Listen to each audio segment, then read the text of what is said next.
APAV registou 1.760 crimes sexuais contra crianças e jovens em 2023, um aumento de quase 30% relativamente ao ano anterior. Foram acolhidas na Rede Nacional de Apoio a Vítimas de Violência Doméstica 1.478 pessoas, sendo 48,6% crianças. 4 crianças foram assassinadas em 2022. Antes de mais, bem-vindos ao nosso episódio, que hoje é dedicado ao Dia da Criança, que se realiza no dia 1 de junho, e começamos por trazer estes dados, que são no fundo assustadores e de certa forma tristes, que hoje em dia ainda continuem a haver crianças, tanto vítimas de violência doméstica como de abusos, como vítimas de qualquer tipo de violência e injúria. E acho que no fundo é importante trazermos estas temáticas aqui para que consigamos, de certo modo, trazer uma visão do impacto que tem os nossos atos, as nossas práticas enquanto adultos na vida de uma criança e na sua saúde mental. E é por isso mesmo que é importante, neste Dia da Criança, recordarmos este número, porque o que é que estamos a celebrar no Dia da Criança? Os direitos da criança. E quais são esses direitos?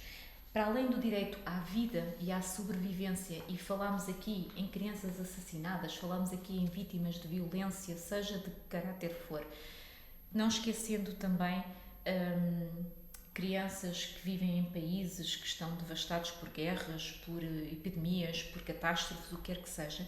Então, a criança tem, primeiramente, direito à vida e à sobrevivência, tem direito à proteção contra a violência, abuso e exploração, direito à educação, direito à saúde, direito à proteção em situações de conflito e emergência, direito à participação e direito à não discriminação.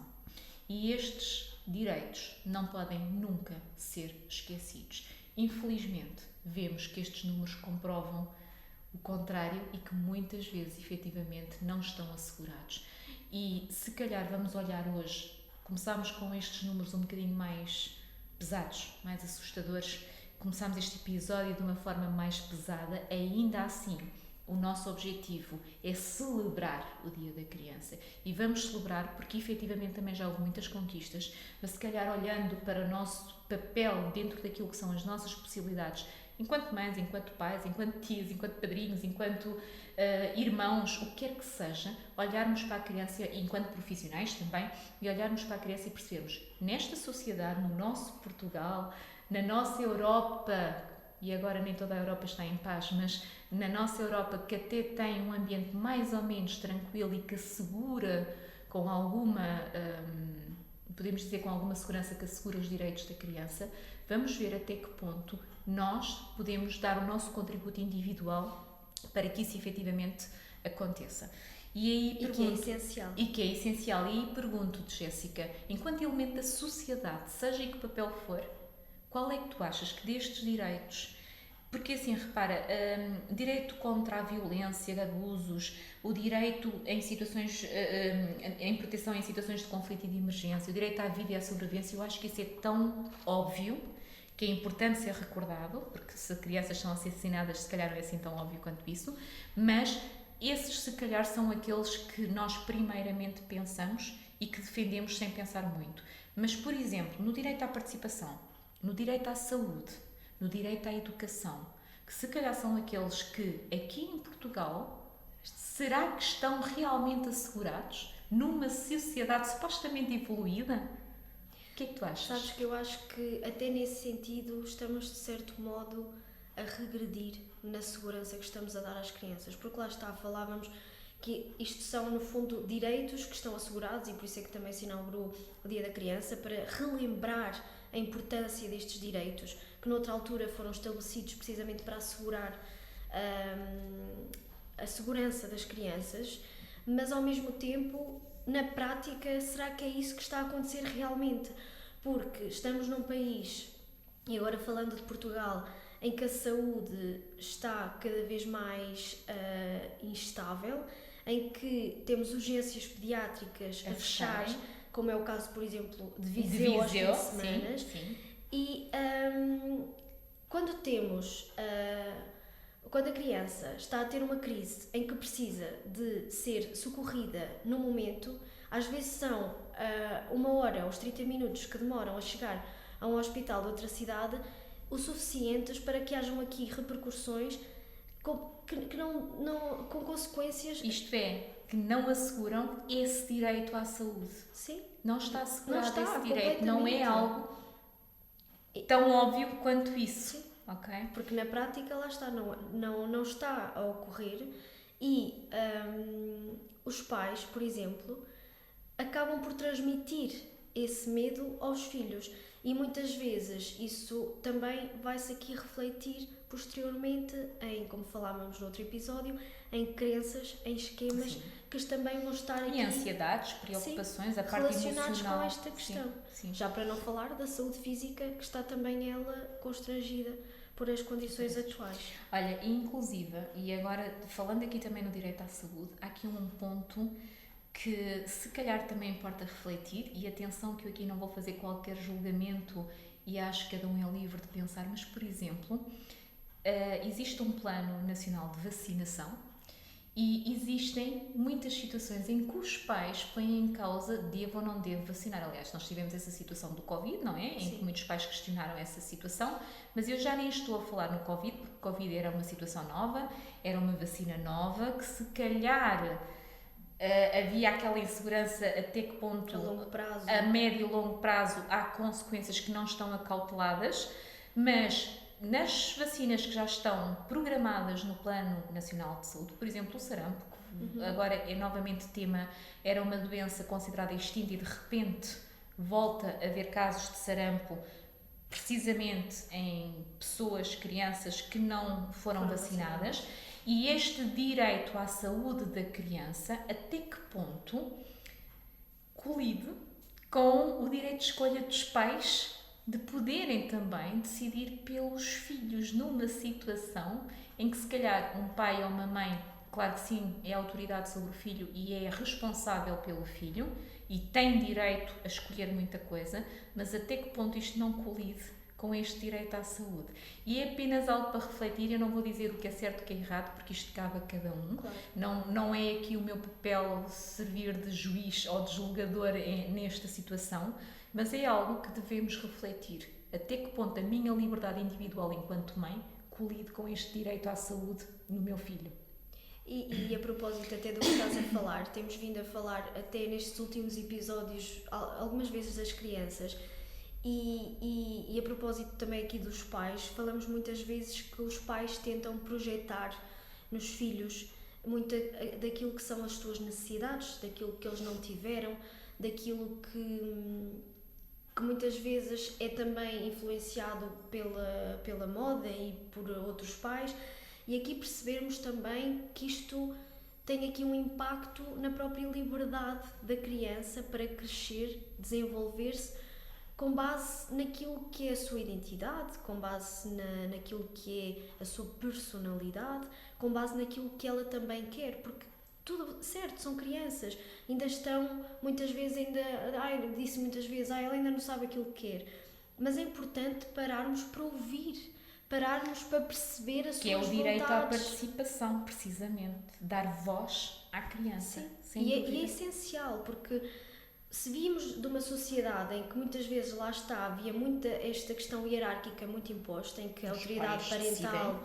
decidem pelos filhos e os filhos não têm voto na matéria, como se costumava dizer. Sim. Hoje em dia, num estilo de parentalidade mais positiva, nós também tentamos perceber a voz da criança e é importante que percebamos que do outro lado há um ser humano e às vezes eu dou este exemplo, às vezes uma criança parte um copo ou um prato. E muitos pais vêm logo berrar, porque não estavas com atenção, tens de tomar... Certo, é preciso chamar a atenção, dizer-se, olha, para a próxima faz um bocadinho mais de atenção, mas quantos de nós Não Já partimos partimos um prato ou um copo. Completamente. E muitas vezes por falta de atenção e porque estamos com a cabeça Grande parte noutros das sítios. vezes. Aliás, a nossa propensão ao erro hoje em dia, por falta de atenção, acho que até é muito maior do que anteriormente, porque nós estamos tão subcarregados mentalmente com tanta coisa Completamente. que nós próprios podemos errar. E é importante que antes de Eu reprimendarmos diria, a nós criança, não podemos errar, nós erramos certamente, certamente, às todos vezes não nós. devíamos, não é? Nós erramos certamente. E olhar para o erro dessa forma, com naturalidade, faz parte do crescimento. É importante. Sim. Desculpa interromper. Não faz mal, é mesmo, era só mesmo para refletirmos um bocadinho e darmos também esta liberdade à criança para crescer, para aprender com os erros e trabalharmos e percebermos aqui, lá está, o que é nosso e o que é da criança e o que é que nós podemos fazer aqui para gerir melhor esta... Olha, deixa-me só dar esta aqui questão. também uma dica aos pais precisamente nisso. Os pais muitas vezes têm um papel de educador, isto é, de dar orientações, de aconselhar, faz assim, faz assado, faz desta forma, faz daquela forma, não podes fazer isto, deves fazer aquilo. Está tudo muito bem. No entanto, eu costumo dizer, quando este direito à participação, na minha opinião, a melhor forma de o assegurar é fazer perguntas. Porquê que isso é importante para ti? O que é que tu achas que poderias fazer em vez disso? O que é que nós aqui estamos a fazer? Para além de estarmos a dar voz à criança e ela poder manifestar o que pensa, o que sente, a sua visão do mundo, nós estamos a orientar o pensamento desta criança para ter um pensamento crítico e ela própria conseguir chegar às suas próprias conclusões. E isto é o caminho que cada um de nós deve trilhar, que mais cedo ou mais tarde, se eu estou sempre a orientar o meu filho e não lhe dou espaço para ele próprio chegar às suas conclusões, quando ele for mais velho e eu não estiver cá, ele não vai saber como é que isto se faz. Então, fazer perguntas, perguntar mais, em vez de dizer mais, impor mais, se calhar é o caminho certo para darmos aqui voz a este direito à participação. E estás a falar disso no contexto até mais parental, mas estás-me também aqui a remeter para a questão das escolas e da educação, que também é um assunto que atualmente em Portugal está a ser muito debatido e que também está de certa forma instável. E acontece que muitas vezes, pela minha experiência também pessoal, o que acontece, falaste em sentido crítico, pensamento crítico, proporcionarmos isso às crianças. E apesar de a educação ter evoluído, de haver mais recursos, se calhar já temos os quadros de interativo, já tem muito mais, uma aprendizagem materiais. muito mais didática, digamos assim, mas ao mesmo tempo é preciso que isto continue a ser acompanhado de um sentido de reflexão, de pensamento crítico. E o que eu vejo muitas vezes é cá, também se calhar por causa da quantidade de matéria nos programas e do pouco tempo, uma necessidade de debitar matéria e eles têm que decorar aquilo tal e qual e tem melhor nota nas frequências aquele que decora melhor e que expõe tudo o que aprendeu. E muitas vezes não há esta necessidade promover, de incitar, não é? de promover o pensamento crítico, e que é extremamente importante futuramente e que as redes sociais também têm vindo a condicionar. Olha, e deixa-me só dizer-te aqui, ainda em relação às escolas, tu disseste que não se tem vindo a promover esse sentimento crítico porque é muito debitar, há metas a cumprir e vamos lá cumprir as metas e há avaliações externas e há não sei quê. Está tudo muito bem, que não é bem, porque compromete muita coisa. E tu disseste uma coisa, que o melhor aluno é aquele que consegue decorar melhor e que acaba por reproduzir, de certa forma, a matéria que decorou e que aprendeu. E decorar não é aprender, atenção. Eu diria mais, eu ia um ponto mais à frente, que é, aliás, aqueles miúdos que até se atrevem a ter um pensamento crítico, que até se atrevem a fazer perguntas, são incómodos. Não são bem vistos no nosso sistema de educação. E eu vou dizer aqui duas situações. Tu falaste há bocado, hoje em dia, a forma como os professores apresentam a matéria já é muito mais didática, já tem muito mais recursos, mais ou menos. Têm recursos materiais, mas nem sempre têm recursos válidos para outro ponto, que é outro dos direitos, que é o direito à não discriminação. E quando eu digo aqui direito à não discriminação, ponho aqui também as crianças, por exemplo, com necessidades educativas especiais.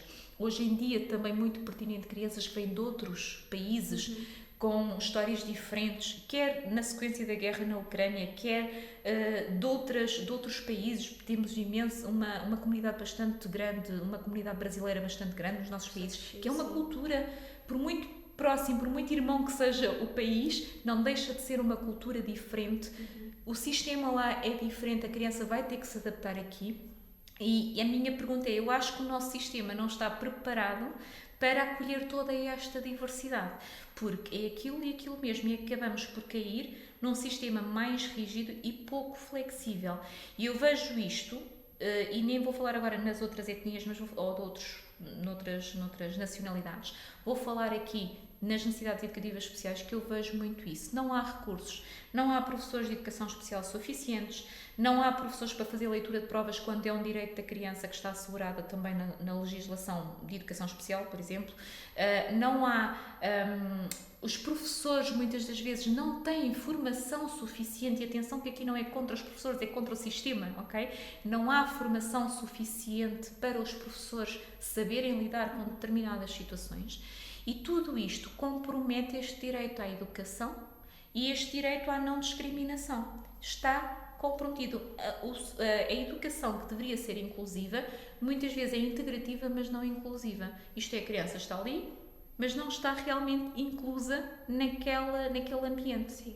E falávamos também no episódio anterior em que tu disseste que estás a ter em consulta casos mais graves, mais desafiantes com crianças e jovens.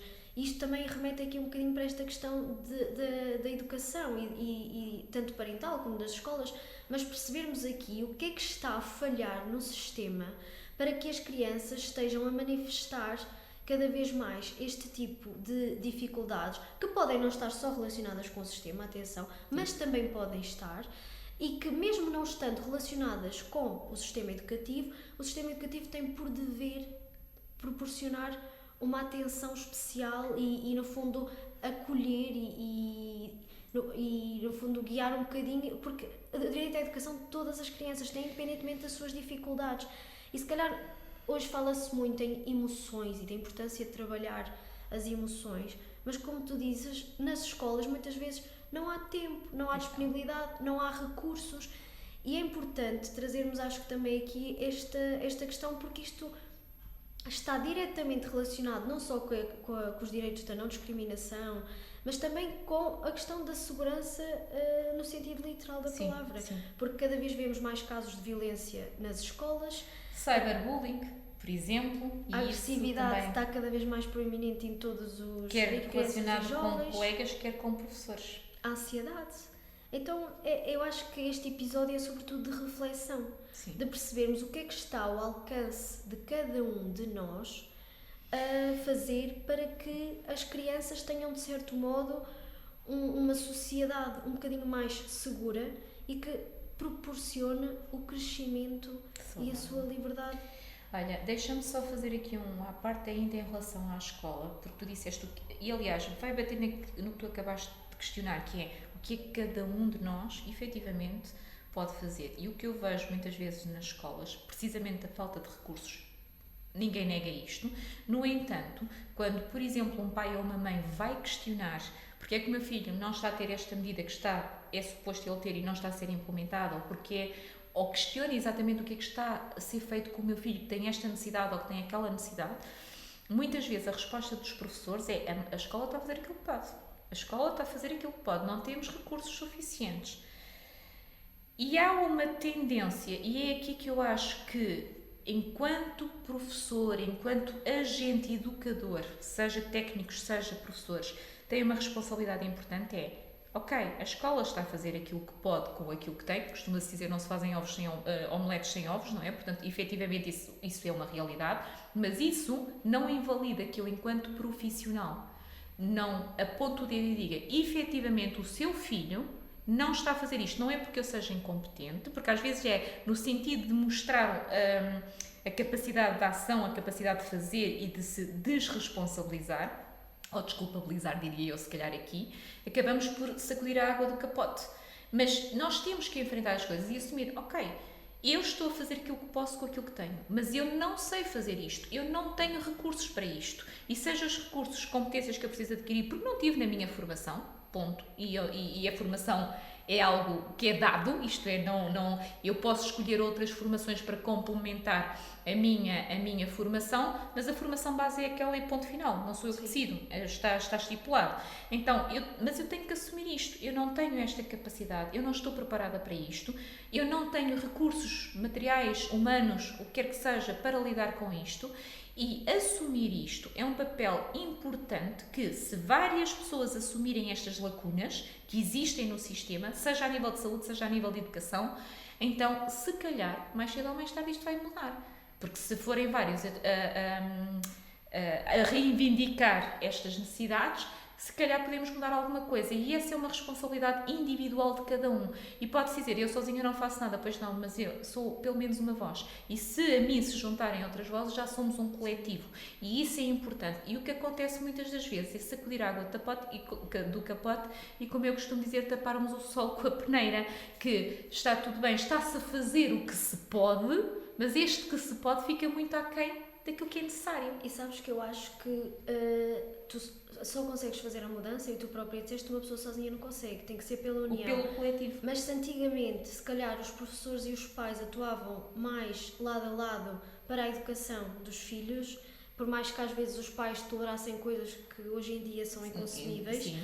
Mas ao mesmo tempo tu hoje estás, por situações que vamos vendo, tanto nas notícias como nas escolas, em que os pais e os professores estão-se a tornar rivais em vez de caminharem no sentido de união e unir esforços para a educação dos filhos. E muitas vezes o que é que não está aqui presente? A empatia, a comunicação. A empatia para com ambas as partes, Sim. isto é, dos pais para com os professores que efetivamente se calhar estão a dar o seu melhor, e dos professores para com os pais que estão a reivindicar direitos que consideram necessários ou necessidades que consideram importantes ser consideradas dos filhos. E essa empatia falta de parte a parte. E a comunicação, e acho que no fundo também aqui, muitas vezes, os pais, hoje em dia, lá está, tomarem as dores dos filhos e não tentarem perceber os dois lados. Sim. Ok, eu vou comunicar com a escola, vou comunicar com o meu filho e depois então aí eu tomo uma decisão. E porquê que eu estou a dizer isto? Porque tudo isto está subjacente à formação da criança enquanto um futuro adulto. Porque repara, se tens numa escola um professor em confronto com o pai em confronto com o professor, e muitas vezes na frente das crianças, muitas vezes levam para cá, mesmo não seja na frente das crianças, depois vão discutir isso na frente delas. Então, tanto a desautorizar os professores, como a desautorizar muitas vezes os pais em contexto escolar, ou seja, a criança fica aqui numa... As pessoas de referência estão dispares, Sim, estão há aqui uma completamente alheias, e triangulação a ambivalência acaba que nada por é ficar... benéfica para a criança e para o seu confusão, desenvolvimento. Confusão e ambivalência, Sim. Olha, eu acho que é isso. Se calhar aqui podemos agora, e depois de falarmos destes direitos, e lá está claramente, e outra coisa, apesar de nós nos focarmos aqui no papel individual de cada um, também já passei por essa experiência ao longo da minha carreira, e importa aqui também referir uma coisa, e aqui sim, no direito à proteção contra a violência, abuso e exploração, que é um dos direitos também consolidados na Carta dos Direitos da Criança. Já tive, nós enquanto, e aqui direcionado a toda a gente também, portanto, mesmo que sejam só vizinhos, se eu sei que uma criança sofre abusos, e abusos seja de que caráter for, sofre violência, enquanto cidadã eu tenho o dever de denunciar. Enquanto técnica, enquanto profissional, seja professor, seja o que for, eu tenho a obrigação.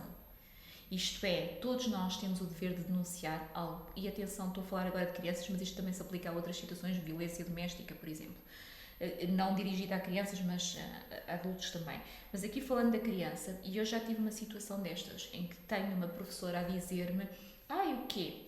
De uma família bastante disfuncional, e que ela me diz: o quê? A minha aluna, 4º ano, 10 aninhos, já que está ali a ganhar forma, já tem peitinho, já tem ali umas curvas, qualquer dia aparece-me grávida, mas que sou eu que vou denunciar.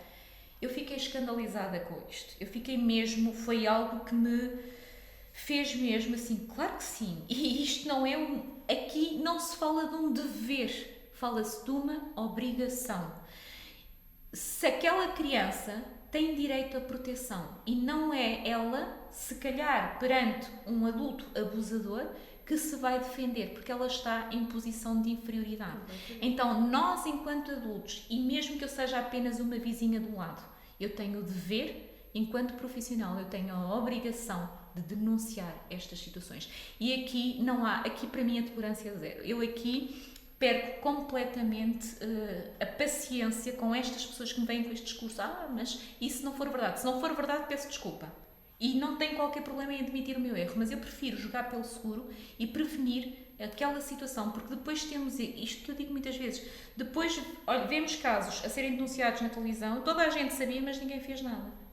E isto a mim incomoda-me profundamente. Quando falamos de crianças, não é para brincar, é para falar a sério. A criança tem direito a brincar, mas nós não brincamos com a vida da criança, com a segurança da criança. E isto, para mim, eu estou a dizer isto com alguma veemência porque isto mexe mesmo comigo. Para mim, aqui, a tolerância é zero. E os adultos que não estiverem alinhados com isto, para mim, são cúmplices no abuso, na negligência, no que quer que seja. Sim, e hoje isso está a acontecer de forma muito mais subtil. Porque isso são casos que consideramos mais graves, mas a realidade é que no fundo, não darmos espaço à criança para ser ela e ser livre também está a acontecer de forma muito de forma ali um bocadinho invisível, digamos assim, por exemplo, nas redes sociais, na forma como muitas vezes tentamos instalar ideias e pré-formatar, de certa forma, a mente da criança, manipular, pré-formatar a mente da criança. E acho que isso também é extremamente importante, porque é zelarmos pela segurança física, mas também mental da criança. E isso até pode ser um episódio futuro, falarmos aqui um bocadinho das fases do desenvolvimento da criança e o que é expectável em cada fase, para que também tragamos aqui um bocadinho mais de informação para quem não sabe. E se quiserem, depois também deixem nos comentários que nós podemos trazer um episódio sobre isso, para que também se torne mais fácil para nós todos sabermos o que é que nós podemos fazer para então zelar pela e também percebermos o que é normal ou desviante. Sim. Portanto, o que é que já é patológico, por exemplo.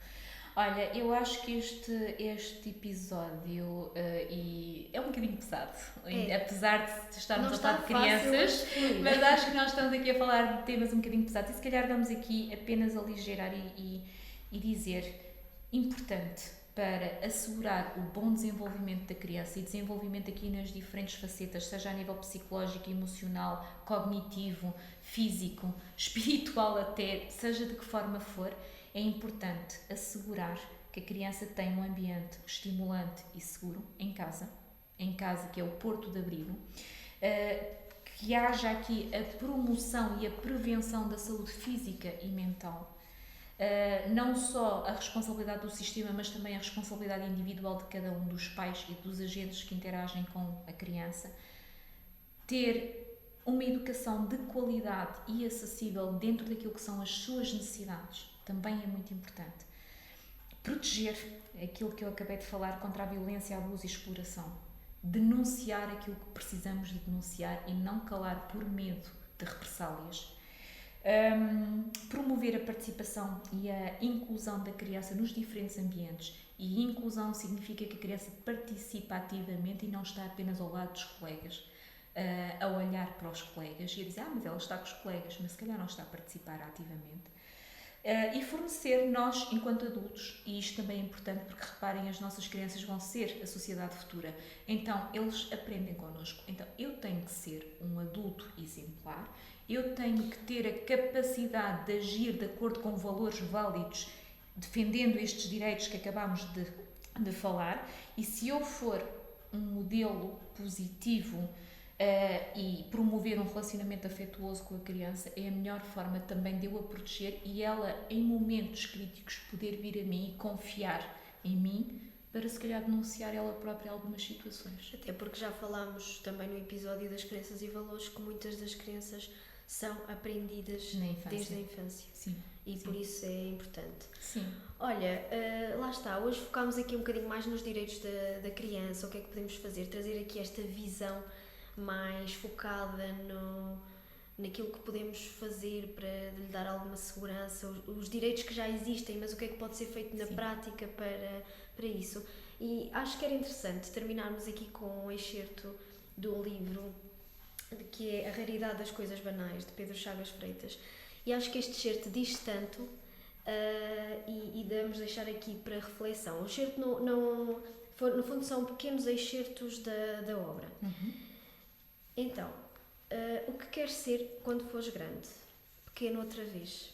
Foi assim que conheci o Zambé, o puto de quem hoje quero falar-vos. Miúdo traquina, uma cabeça linda, a vida toda no interior dos olhos quando me olhava, naquela sala daquele colégio, e quando me fazia crer que só existia aquilo que não se imaginava. Com o Zambé aprendi a ser criança e estimo bem que não haja ensinamento mais valioso do que esse. O que queres ter quando fores grande? Um brilho nos olhos. Ainda na última vez em que nos cruzámos, ele lá estava, o mesmo olhar, a mesma vontade de descobrir tudo pela primeira vez. Levava uma criança ao colo e eu percebi que só foi pai para ter uma desculpa para não crescer. Então o que fazes? Invento. O que inventaste hoje? Uma nova maneira de abraçar. Ensinou-me logo ali aquele abraço.